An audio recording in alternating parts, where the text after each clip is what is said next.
Well, welcome in. Just like that, Sports Scene is on the air. We'll get to our other stories in just a moment, but first we've got to start with the passing of Lamine Diack. Hundreds gathered on Friday in the Senegalese capital, Dakar, to pay their last respects to Lamine Diack, the former head of World Athletics governing body who was convicted of corruption last year. Diack died at his home in Senegal earlier in the day at the age of 88. Diack led the International Association of Athletics Federations from 1999 to 2015, making him one of the most powerful people in athletics. But he was later found guilty of running a clique that covered up Russian doping that returned in return for millions of dollars in bribes. Senegal Sports Minister Matar Ba was among the emotional mourners at Friday's funeral held at Diack's neighborhood mosque in Dakar. A French court sentenced Diack to 4 years in prison in 2020, but he was never jailed. The ailing Diack remained under house arrest in France and was later released on bail, allowing him to return to Senegal, where he passed on. The death of Diack, really, he touched a lot of people, all Senegalese, because he was generous. He was a key person in Senegalese sports. I have known him since I was 12 years old. He was a friend of my brother for a long time. They were neighbors. Messi is left-handed, but he plays with his right foot too. The other one is the conqueror, a European, Cristiano Ronaldo. He is right-handed, but he plays with his left foot too.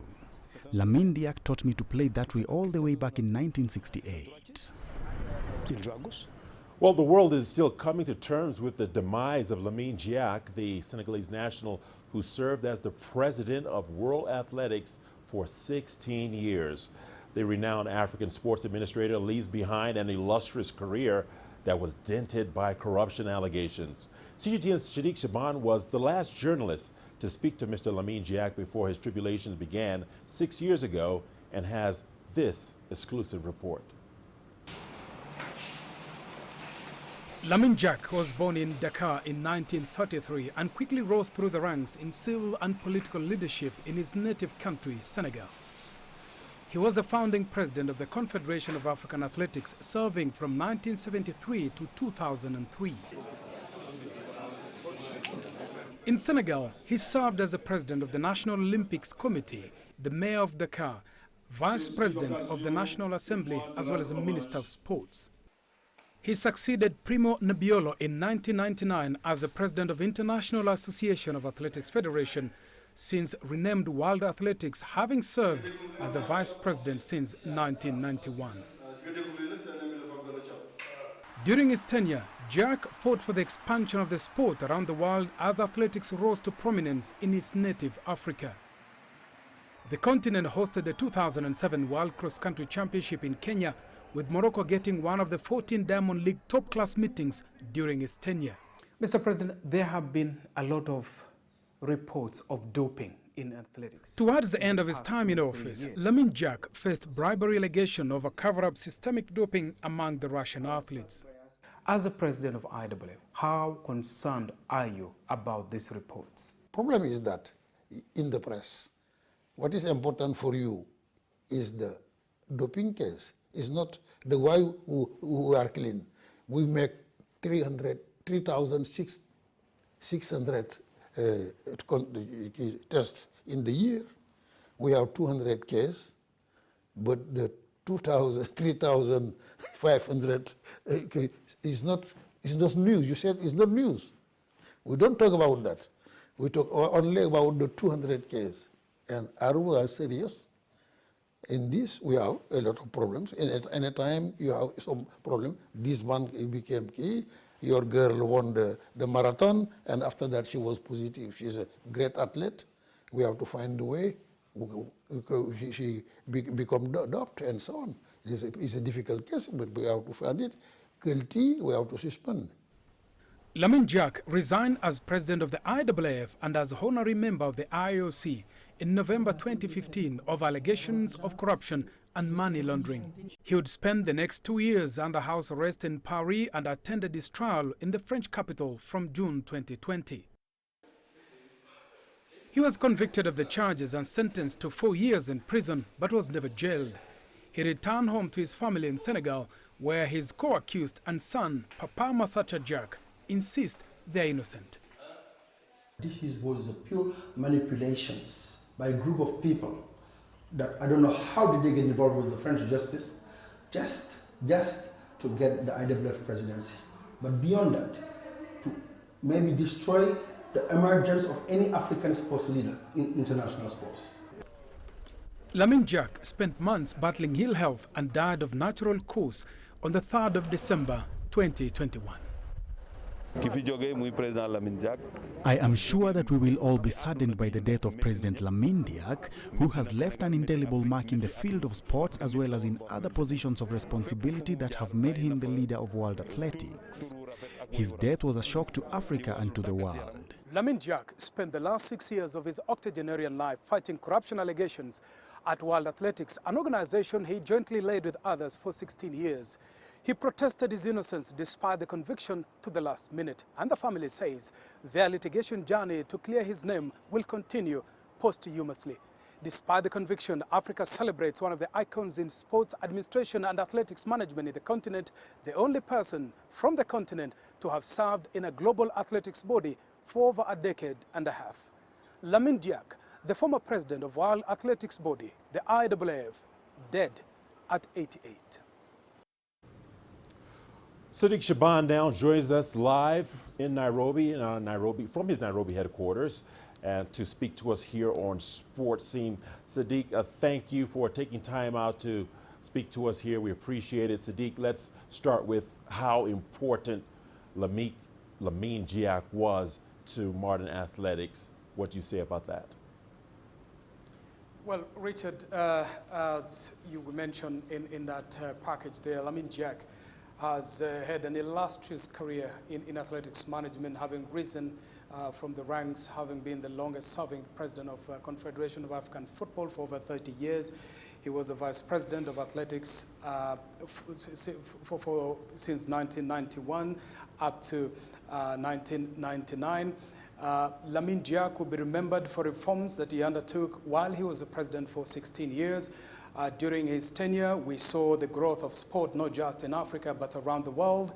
The finances of the World Athletics Body improved significantly when, under his leadership, the IAAF at the time was able to expand to new territories. We are talking about, for instance, the Golden League. This is a prestigious athletic meeting that previously was run exclusively in 5 cities in Europe, but under Lamine Diack's leadership, it expanded to 14, with Africa getting a slot that is an annual slot in Rabat.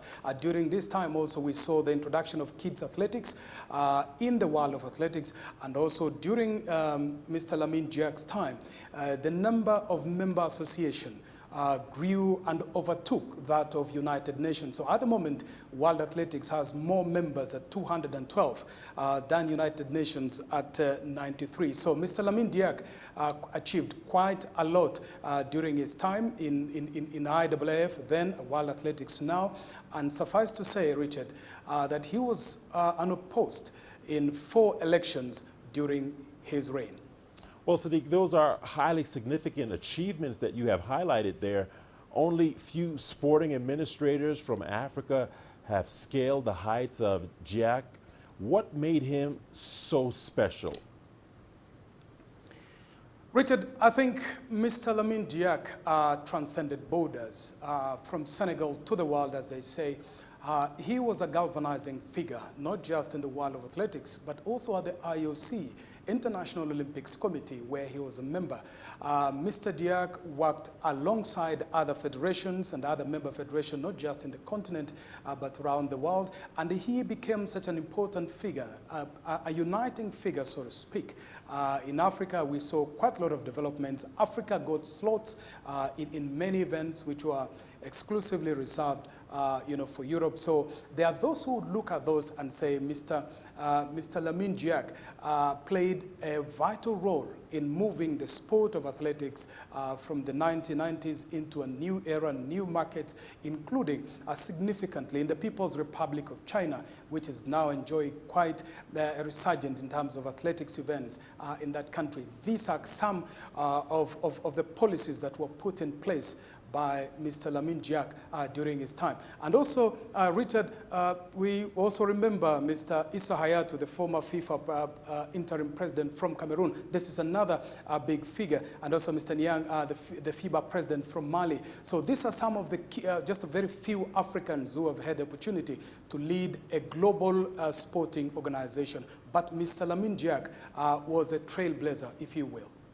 All right, Sadiq, I have one more question for you, if you would indulge me.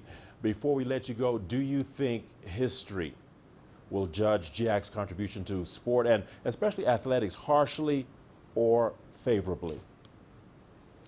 Well, Africa is mourning Mr. Diack. The Confederation of African Football has eulogized Mr. Diack, calling him the father figure, the founding father of modern athletics in the continent, paying tribute to his success. The government of Senegal has also mourned Mr. Diack, saying he was a statesman. And those who look at the achievements that we have underscored while he was in athletics would argue that he achieved quite a lot in transforming the organization from a semi-amateur organization, an organization that was facing bankruptcy talks at some point, into a very vibrant global body that is capable now of taking athletics across jurisdictions in the world. But Mr. Lamine Diack died a condemned man. Up to the last day, he was insisting and protesting his innocence.